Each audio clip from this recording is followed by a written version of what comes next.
Let me ask you something personal. Have you ever sat across from someone, maybe at dinner, maybe in a meeting, maybe just passing them in a hallway, and felt something shift in the air between you? Something you couldn't quite explain. Something that made you wonder, are they feeling what I'm feeling? Or am I completely imagining this? Here's what nobody tells you about human attraction. Nobody tells you that the most powerful feelings a person can have for you are almost never spoken out loud. They're not announced. They're not confessed over text messages. They're not declared dramatically the way movies would have you believe. No, the most intense, overwhelming, out-of-control feelings that one human being can develop for another, they leak out, quietly, subtly, through behaviors so small, so seemingly insignificant, that most people walk right past them every single day without ever recognizing what they're actually seeing. And that's the tragedy, isn't it? Someone could be completely consumed by their feelings for you, and you might never know, because nobody taught you how to read the signs until now. What we're going to explore today isn't surface-level advice. This isn't a listicle of obvious tips.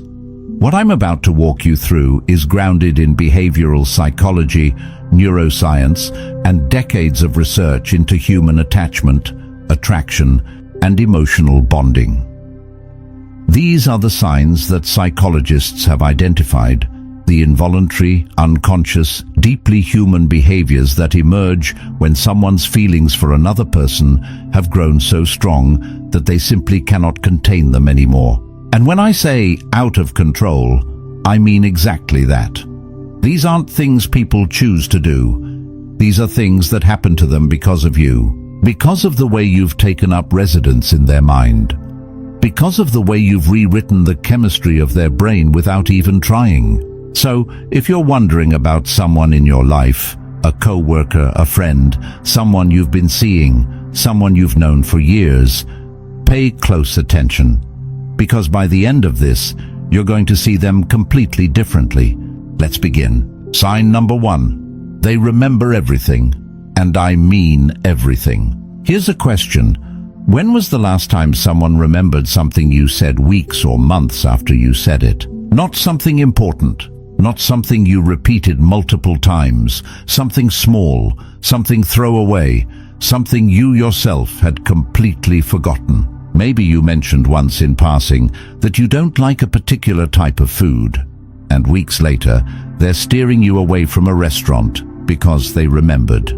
Maybe you said something offhand about a difficult experience from your childhood, and months later, they bring it up gently, asking if you're doing better. When someone is developing overwhelming feelings for you, their brain literally changes the way it processes information about you. Here's the psychology behind it. The brain's hippocampus, which is responsible for memory formation, works in close collaboration with the amygdala, which processes emotional responses. When we care deeply about someone, when they trigger strong emotional responses in us, the amygdala essentially signals to the hippocampus, "This matters, store this, don't let this go." This is why people in love can recite the exact words you used 3 months ago. This is why someone who has developed intense feelings for you remembers the name of your childhood pet, your favorite song from high school, the exact way you take your coffee. It's not that they have exceptional memories. It's that you have become emotionally significant to them, and the brain, that incredible automatic machine, has decided that everything related to you is worth keeping. So if someone in your life remembers the small things, the details you never thought anyone was paying attention to, understand that this is not casual interest. This is a brain that has been rewired by feelings it can no longer control. Sign number 2. Their body turns toward you, even when their mind is somewhere else. Body language experts and behavioral psychologists have studied this phenomenon for decades, and the conclusion is always the same. Where the body points, the heart follows. But here's what makes this sign so revealing. It's not just that someone turns their body toward you when you're speaking. That's basic courtesy. What I'm talking about is something deeper, something that happens when they don't even realize it's happening. Watch for this. In a group setting, when everyone is laughing at something funny, people almost always instinctively turn toward the person they feel most connected to. It's an unconscious validation-seeking behavior. Did you find that funny too? Are we experiencing this moment together?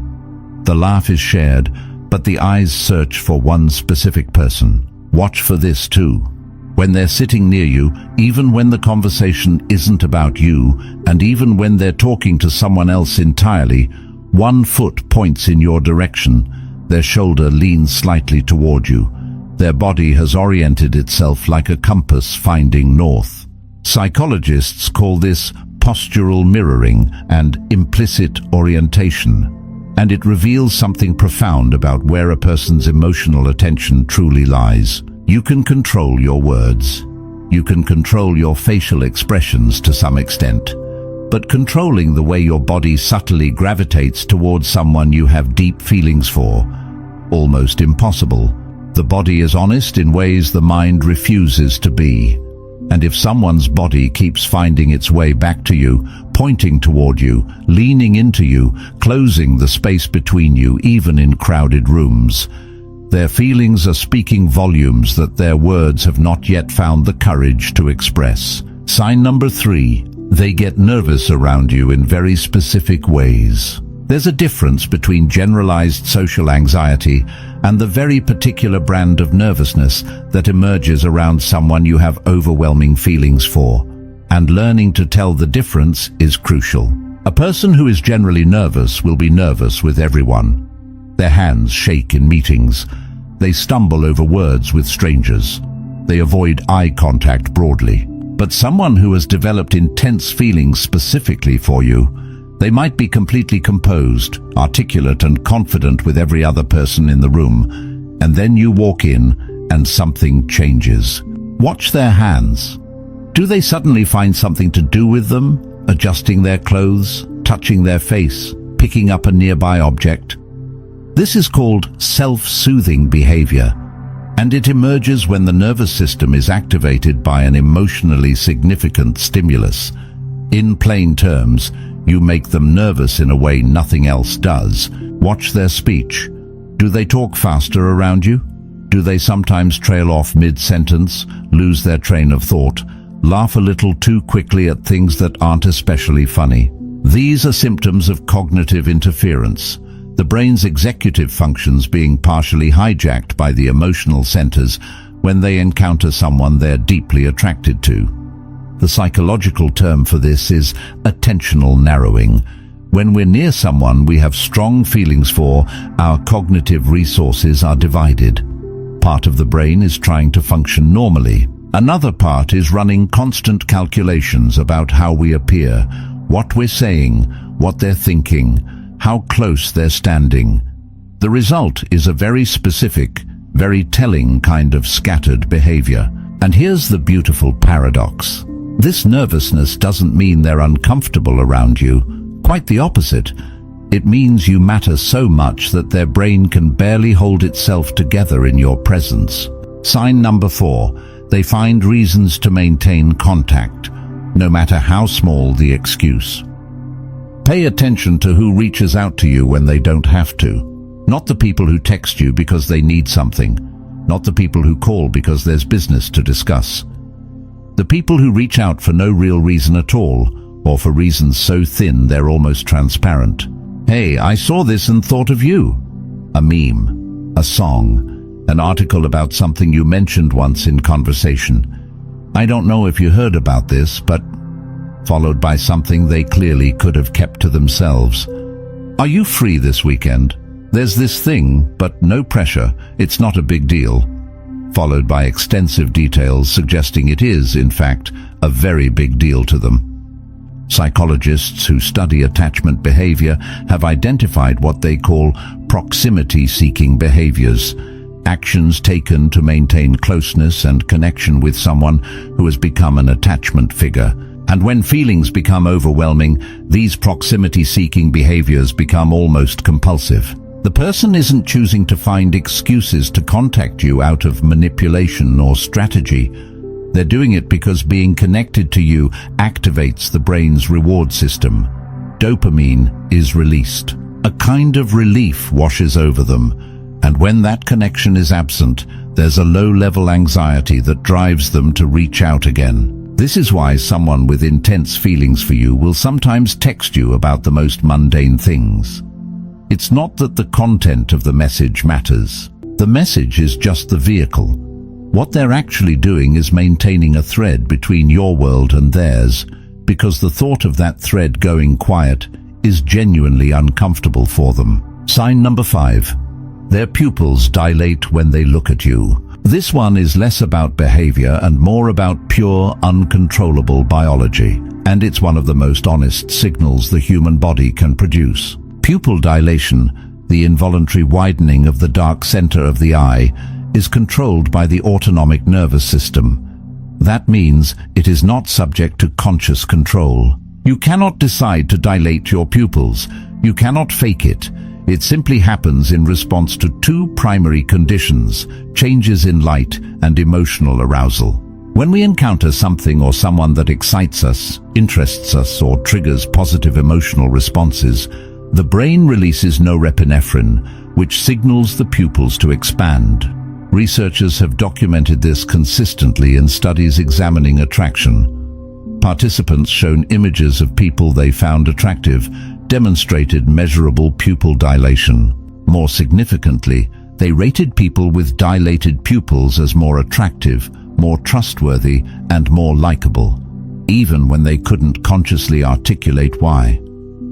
So when someone looks at you and their pupils visibly widen, and I want to be clear, you have to be paying attention to notice this, their nervous system is registering you as something extraordinary, something worth more light, worth opening wider to take in. Combined with sustained eye contact that feels different from casual looking, warmer, more searching, almost like they're trying to memorize your face, dilated pupils are one of the clearest involuntary signals that someone's feelings for you have moved beyond ordinary. Sign number 6.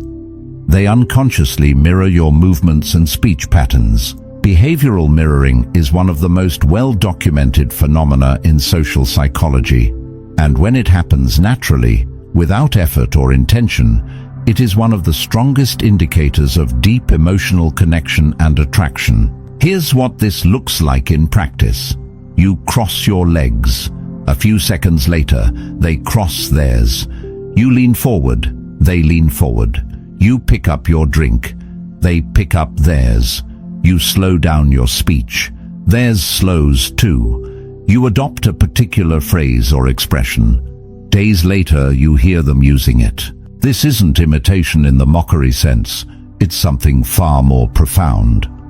Mirror neurons, which are specialized brain cells that fire both when we perform an action and when we observe someone else performing it, are activated with much greater intensity around people we are emotionally invested in. We begin to synchronize with them, physically, linguistically, even in our breathing rhythms. Research published in various psychological journals has consistently shown that the degree to which two people mirror each other is a reliable predictor of their level of mutual attraction and rapport. We mirror the people we admire. We mirror the people we want to be close to. We mirror the people whose approval matters to us. But there's a specific quality to the mirroring that happens when someone's feelings are intense. It's faster. It's more comprehensive. It happens not just in big movements, but in the micro-expressions, the slight tilts of the head, the way they hold themselves in relation to you. And crucially, it is completely unconscious. If you pointed it out to them, they would likely be surprised, maybe even a little embarrassed, because they had no idea they were doing it. Their body was just trying to get closer to yours, even in the language of movement. Sign number 7. They become hyper-aware of your emotional state. Someone whose feelings for you have become overwhelming develops what psychologists describe as heightened empathic attunement. a sharpened sensitivity to your emotional state that allows them to detect shifts in your mood that most people around you completely miss. They notice when you're quieter than usual. They notice when your smile doesn't quite reach your eyes. They notice when you're distracted or tired or carrying something heavy, even when you're doing your best not to show it. And they notice before you've said a single word about any of it. This happens because of a psychological process called emotional investment producing attentional bias. When we care deeply about someone, our brain automatically allocates more cognitive resources to monitoring their well-being. It's not something they decide to do. It's something that happens because the emotional significance of your well-being has grown so large in their neural architecture that their brain simply pays more attention to you than to almost anything else. You'll recognize this person because they'll say things like, "You seem off today. Are you okay?" When everyone else has failed to notice anything at all. They'll check in on you during moments when they had no logical reason to know you needed checking in on. They'll sense your stress from across a room. And when you are happy, genuinely, radiantly happy, watch what happens to them. People with strong feelings catch your joy like a contagion. Your good mood becomes theirs instantly. Your laugh triggers theirs. Your excitement animates something in them that wasn't there a moment before. This is emotional resonance at its most powerful, and it doesn't happen with people we feel casually about. It happens with the people who have somehow become a barometer of our own emotional world. Sign number 8. They use your name more than necessary. This one is subtle, beautifully, tellingly subtle. Pay attention to how often someone says your name during a conversation. Not in a robotic sales pitch way, that's a different thing entirely, but naturally interspersed through dialogue in a way that isn't strictly necessary from a communicative standpoint. "Yeah, I was thinking about that. And honestly, I think you're right." Versus, "Yeah, I was thinking about that, Usman. And honestly, I think you're right." Both sentences deliver the same information, but the second one does something the first doesn't. It makes the connection personal. It creates a small moment of intimacy. It says, "I see you specifically, not just anyone I'm talking to, you." Psychologists who study interpersonal communication have noted that the use of someone's name in conversation is strongly correlated with feelings of warmth, affection, and emotional investment. Dale Carnegie famously wrote that a person's name is, to that person, the sweetest sound in any language. But what's less discussed is what the use of someone's name reveals about the speaker. When we say someone's name, we're doing something intimate. We're addressing the specific, irreplaceable individual in front of us. We're distinguishing them from the general crowd of humanity. And people who have developed strong feelings for someone tend to do this more frequently because on some level their mind keeps wanting to acknowledge the specific, remarkable person in front of them. If someone finds reasons to say your name when they don't need to, if your name seems to find its way into their sentences more naturally than you'd expect, pay attention. Their heart is speaking through their vocabulary. Sign number 9. They become strangely protective without being asked. There's a form of protectiveness that emerges when feelings become overwhelming, and it's distinct from simple helpfulness or general kindness. This person positions themselves between you and anything they perceive as a potential threat, physical, social, or emotional. In a crowd, they subtly ensure you're not getting jostled. In a conversation where someone says something unkind about you, they're the first to speak up. When you're going through something difficult, they become almost fiercely present, as if they've appointed themselves guardian of your well-being without anyone having asked. This protective impulse is rooted in deep evolutionary psychology and neurochemistry. When we develop strong attachment to another person, the brain's protective instincts, the same instincts that drive parents to protect children, or that drive us to defend our closest family, become activated in relation to that person. Oxytocin, the hormone associated with bonding and attachment, doesn't just make us feel warmly toward someone. It activates defensive responses. It makes us sensitive to anything that might harm the person we're bonded with. It creates what researchers call tend and defend behavior. We tend to the person we love, and we defend them against anything we perceive as threatening. The important distinction here is that this protectiveness isn't controlling or possessive. It doesn't demand that you explain yourself or restrict your choices. It simply shows up quietly, consistently, as a presence that seems to be watching out for you without making a performance of it.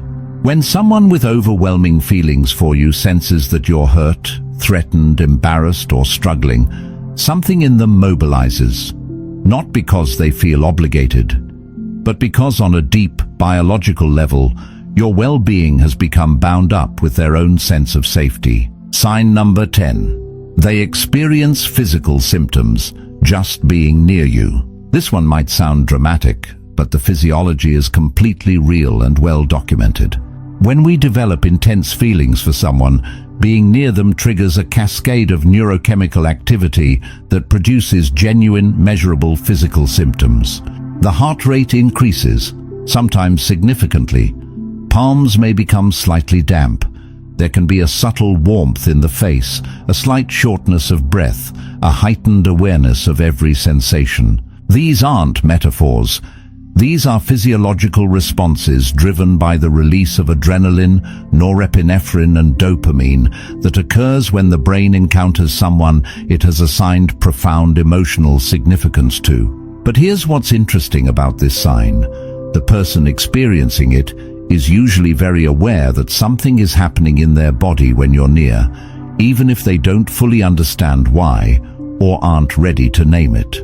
They might describe it afterward as feeling weird or off when they were around you, not in a negative sense, but in a way they couldn't quite explain. Watch for the physical tells: a visible swallow, a slight clearing of the throat, the way they seem to take a slightly deeper breath when you enter a space, the way their hands might become very still or very animated, both extremes being responses to internal activation. And perhaps most tellingly, watch for the recovery.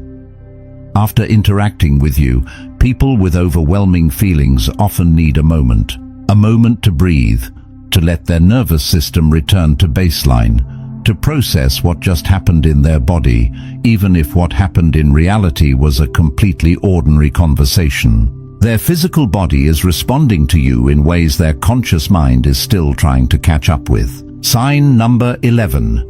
They remember and honor your preferences without being reminded. This goes beyond simply remembering things about you, which we discussed earlier. This is about the active translation of that memory into action, consistently, repeatedly, without any prompting from you.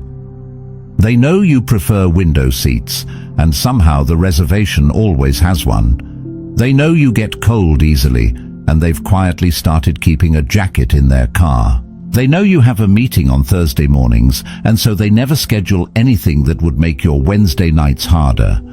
They know the kind of music that irritates you, and it's never playing when you're around. These aren't grand gestures. They're something more significant than grand gestures. They're evidence of a mind that spends time thinking about you when you're not there. A mind that has catalogued your preferences, your comfort, your needs, and then actively organizes itself around them. Psychologists who study love languages and attachment behavior consistently note that this form of anticipatory consideration is one of the highest expressions of emotional investment. It requires sustained attention, consistent memory, and genuine desire for your comfort and happiness. It's not performed for praise, because it often goes entirely unnoticed. They're not doing it to impress you. They're doing it because thinking about your well-being has become second nature to them. The quiet accommodation of your preferences, without complaint, without credit seeking, without even necessarily drawing attention to it, is one of the most revealing signs that someone's feelings have moved well beyond casual. They have begun to organize their world around you, not dramatically, not in a way that announces itself, just quietly, consistently, in the small architecture of everyday life. Sign number 12. They get irrationally affected by your attention to others. Let me be clear about something first. Jealousy in its toxic, controlling forms is not what we're discussing here. What we're talking about is something much subtler and more revealing. A particular emotional sensitivity that emerges when someone has developed overwhelming feelings for you and perceives that your attention is directed towards someone else. Watch for a very specific shift. In a group, when you begin talking enthusiastically with someone else, when you laugh at their jokes, when you seem genuinely engaged with them, does the person we're analyzing become slightly quieter? Not angry, not obviously upset, just quieter, more withdrawn. Perhaps they pick up their phone, perhaps they find a reason to look somewhere else. This is what researchers call the attentional jealousy response, and it's a well-documented emotional phenomenon. It occurs because when feelings for someone are intense, that person's attention begins to feel like a resource, valuable, limited, and deeply significant to your emotional state. Their reaction is not rational. They know that. They're not placing claims on your attention. They have no right to, and they know it. But the emotional response happens anyway, involuntarily, because the sight of you genuinely enjoying someone else's company triggers a small neural alarm. There it is, the thing I want, being given to someone who isn't me. The key sign here is what they do with that response. People with overwhelming feelings tend not to express this as anger directed at you or at the other person. Instead, they go inward. They become momentarily unavailable, and then, almost inevitably, they recalibrate, because they care too much about you to let their involuntary jealousy damage something they value. Sign number 13. Time passes differently when they're with you. This is something they may actually tell you, if they're honest enough to notice it themselves. Conversations with someone whose feelings are overwhelming develop a very particular quality.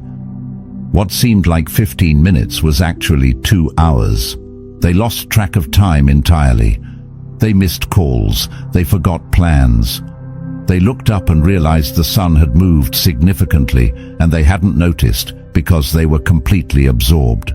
This phenomenon has been studied extensively in the context of psychological flow states, states of deep absorption in which the conscious mind's time-tracking mechanisms are essentially suspended because all available cognitive resources are directed elsewhere. When we are with someone who has become intensely important to us emotionally, something very similar to a flow state can emerge. The constant background chatter of the mind, the reminders, the to-do lists, the monitoring of time, quiets significantly. What remains is just the present moment, just this conversation, just this person. The brain, flooded with dopamine and norepinephrine, becomes hyper-focused on the here and now. And because the emotional quality of the experience is so rich, the normal cognitive processes that measure time's passage simply don't function as usual. You may notice that conversations with this person never seem to reach a natural end. There's always more to say. There's always one more thing, one more question, one more laugh. They don't want to leave. Not because they don't have somewhere to be, but because leaving means time without you, and their nervous system has learned that time without you is considerably less interesting than time with you. Sign number 14. They show you sides of themselves. They hide from everyone else. This one requires careful attention because it doesn't announce itself dramatically. It reveals itself in accumulated moments over time. They told you about something they're ashamed of. They showed you a creative pursuit they never mentioned to anyone else. They expressed an opinion that they keep carefully guarded in other company. They cried in front of you, or came close to it when they haven't cried in front of anyone in years. They admitted a fear, a failure, a longing that they've never spoken out loud to another person. When feelings become overwhelming, something in us wants desperately to be truly known by the person we feel so strongly about. Psychologist Arthur Aaron's famous research on intimacy identified self-disclosure, the progressive sharing of increasingly personal information, as one of the primary mechanisms through which human emotional bonds are formed and deepened. But what's significant here is the selectivity. This person doesn't share these things with everyone, they share them with you. You have been identified by some part of their emotional self as a safe person, as someone worth the vulnerability, as someone whose perception of them matters so much that the risk of full honesty feels worth taking. This is a profound act of trust, and it emerges from deep feeling. We don't bare our real selves to people who are casual to us.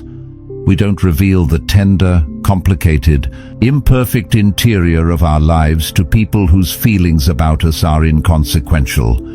We do it, when we do it, for people who have somehow become crucial to our sense of being understood in the world. When someone shows you who they really are, not the polished version they present everywhere else, but the actual, unguarded, honest version, they are telling you something enormous without using any of the words. Sign number 15. They bring you into their future casually and naturally. Listen closely to how someone talks about the future when they're around you. Do they use the word we in contexts that haven't been explicitly established? We should check that place out sometime. I think we'd love that. There's this thing happening in a few months. You'd probably be into it. Do they make small plans that assume your continued presence in their life? Not grand declarations, not dramatic proposals of any kind. Just a quiet, natural assumption, threaded through conversation like it's the most obvious thing in the world, that you will still be around. That wherever they're going, there's a version of the future where you're in it. This is one of the most psychologically significant signs of overwhelming feelings because it represents a fundamental cognitive shift. Our brains are constantly constructing models of the future, imagined scenarios in which we project ourselves forward through time. When someone's feelings become intense enough, the object of those feelings begins appearing naturally and automatically in those future projections. They're not making a formal invitation. They're not being presumptuous. It's subtler than that. Their mental image of next year, of next summer, of the restaurant that's opening downtown, it already includes you. So naturally, so automatically, that it slips into conversation without them even intending to reveal it. And when it does slip out, when they casually say we, or you should come, or I'd want you there, watch their expression. Sometimes there's a small flicker of awareness, a brief recognition that they've revealed more than they meant to, and in that flicker is everything. Their imagination has already written a future with you in it. Their mouth just said it out loud before they could stop it. The psychology behind it all. Why feelings become out of control. Before we close, I want to spend a moment on the deeper question. Why does this happen? Why do human feelings for another person sometimes reach a level of intensity that the person experiencing them can barely manage? The answer lies in the extraordinary complexity of the human bonding system. Unlike many species whose mating behaviors are driven primarily by instinct and basic biology, human beings have evolved an elaborate emotional architecture for attachment. The system involves multiple neurochemical pathways: dopamine creating craving and pursuit, oxytocin building trust and connection, serotonin influencing emotional stability, norepinephrine creating alertness and excitement, and endorphins generating pleasure and comfort. When these systems all activate simultaneously in relation to one specific person, when that person triggers craving, connection, excitement, comfort, and pleasure all at once, the resulting emotional state is not unlike a kind of altered consciousness. The person experiencing it often describes feeling out of control because they genuinely are, in a neurological sense. The rational decision-making prefrontal cortex is being substantially influenced by the limbic system's emotional response. Anthropologist Helen Fisher, who spent decades researching the brain in love, described romantic attachment as one of the most powerful drives in human experience, comparable in intensity and in its neurological signature to addiction. The same reward pathways that are activated by addictive substances are activated by intense romantic feelings. The same withdrawal symptoms appear when the loved person is absent. This is not a flaw in the human system. It is the system doing exactly what it evolved to do, creating bonds powerful enough to sustain the long-term partnership that human children require for survival, and creating them with an intensity that makes other considerations temporarily secondary. When someone's feelings for you are out of control, what that means neurologically is that their brain has decided, on a deep and not entirely voluntary level, that you are someone who matters, profoundly, irreversibly, in a way that will not be easily overwritten. What you do with this knowledge. Here's the responsibility that comes with understanding these signs. If you're looking for them in someone else, looking to see if the feelings you hope are there are actually there, use this knowledge with care.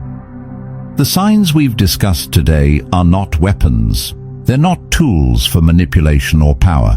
They're windows into someone else's emotional interior, and what you see through those windows deserves to be treated with the same respect and gentleness that you'd want someone to extend to your own innermost feelings. If you recognize these signs in someone, you hold something precious. Another human being's vulnerability, another person's heart that has opened involuntarily toward you. What you do with that is one of the most significant choices you can make. And if, reading through these 15 signs, you find yourself not thinking about someone else, but recognizing your own behaviors, if you're the one who remembers everything, who leans unconsciously closer, who finds excuses to maintain contact, who's been quietly including someone in your vision of the future, then perhaps this is also your moment of recognition. The feelings you've been carrying, the ones you've been trying to manage or minimize or explain away, might be more significant than you've allowed yourself to believe. The signs you've been unconsciously sending out might be clearer than you realized. And maybe, just maybe, the person you're showing these signs toward has been paying closer attention than you know. Final thought. The most extraordinary thing about human emotional connection is that it operates largely beneath the surface. We live our lives above the waterline, in words, in plans, in the daily logistics of existence. But the real communication between human beings happens below, in the body language and the memory and the physiological responses and the involuntary behaviors that we have so little control over. The 15 signs we've explored today are that below-the-surface language. They're what feelings look like when they've grown large enough that they can't be contained in ordinary speech. They're the way the heart speaks when the mouth is too afraid. Learning to read them isn't just about understanding other people. It's about understanding the profound, complicated, utterly human experience of caring for someone so much that everything changes. The way you remember things, the way you move, the way you speak, the way you imagine tomorrow. That kind of feeling isn't something to take lightly, whether it's happening in someone else or whether it's happening in you. Pay attention. The signs are all there.